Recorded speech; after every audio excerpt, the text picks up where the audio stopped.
Duha ka insidente sa pagbusikad ang natala sa Raja Buayan sa Maguindanao del Sur. Patrol car sa PNP nga may responde na danyos human gipabuthan sab. Hinuon sakay nga mga pulis naluwas. Naka-alerto si Efren Mamak.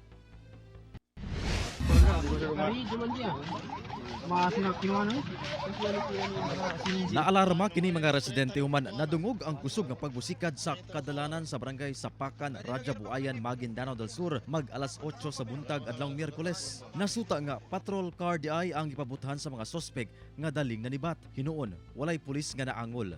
Apan nakaangkon og danyos ang maong patrol car, gumikan sa shrapnel sa dili pa masutang klase sa eksplosibo. Matod sa Police Regional Office Bangsamoro Autonomous Region kon PRO Bar, una ang insidente. Duna kunoy natalang pagbusikad sa pader sa panimalay sa Municipal Administrator kinsa kabanay sab sa Municipal Mayor sa mong lungsod banda 7:40 sa buntag sa susamang adlaw. Apan diyang padulong na ang tropa sa kapulisan sa mong lungsod didto na kini gipabuthan. Ang maong panghitabo naatol sab sa assumption of office sa bagong Provincial Director sa Maguindanao del Sur Police Provincial Office nga si Police Colonel Michael Jan Mangahis kinsa mihulip kang Police Colonel Sultan Salman Sapal. Apan matod sa PRO Bar, dili pa makonekta kung ang maong panghitabo pambulabog lang sa maong assumption of office activity.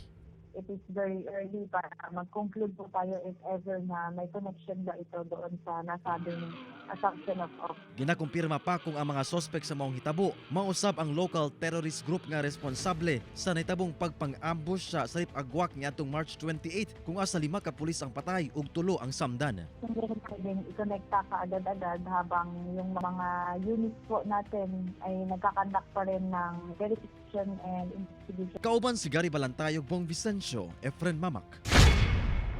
1 Mindanao.